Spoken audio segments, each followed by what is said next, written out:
I woke up this morning with a football player on my heart, right?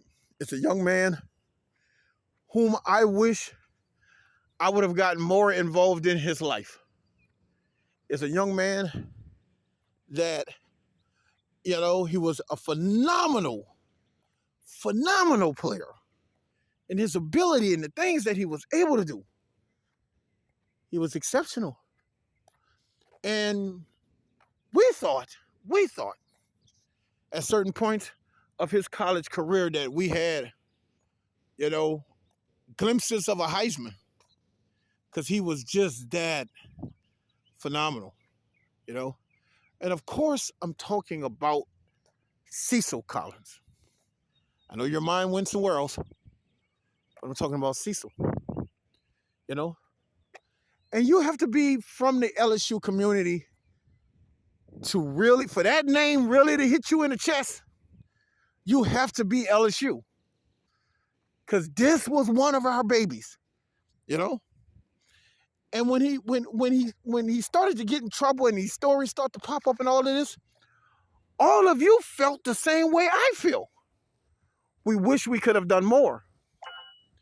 Because Cecil was perhaps a kid that should have, you know, just enjoyed his life as a student.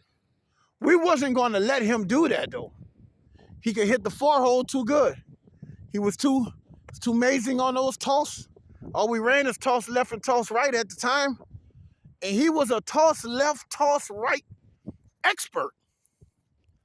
So we enjoyed his talent. We enjoyed his ability to do the things that this young man was able to do.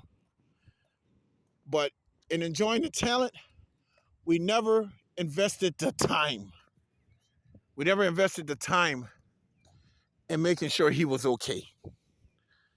And as one of the guardians of that football program, because with a successful football program, guys, like LSU, you have coaches, then you have people like me behind the scene, people like Sharon Lewis behind the scenes, what we call boss lady.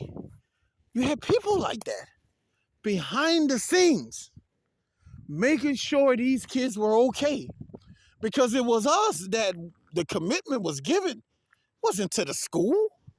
Y'all think all of these years it was to the school that a commitment was given? No, it was people like us that just said, look, I'm going to let my son go to Baton Rouge only because you're there and you're going to take care of him. And one of them we failed was Cecil. So I shot this video just to say to that young man, I'm sorry, because there was much more that I could have done to get involved while everybody was just exploiting you for your gifts and your talents, right? Someone should have pulled you on the side and let you spend more time, right? Making sure you were mentally up for those physical challenges. Because physically, I feel to believe your body ran on autopilot. But mentally, there were some things that we knew, but we didn't get you the help that you needed.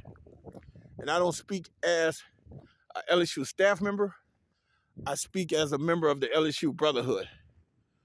We should have done more to help. And what I want to really spend some time in emphasizing to parents, especially to football parents, you got to understand your child has been banging their heads against other children since Little League. You have been living vicariously through your child, banging their heads against each other since Little League.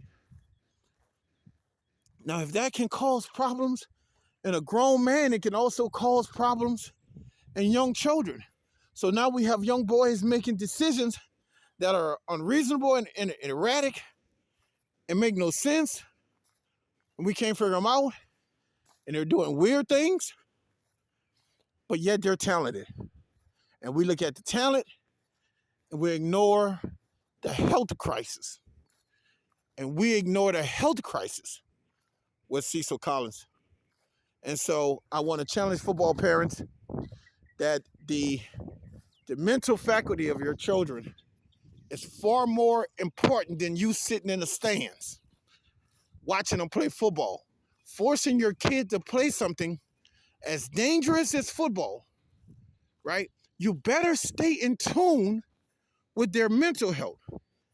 Look at that crawfish. I'm not coming mess with you, bro.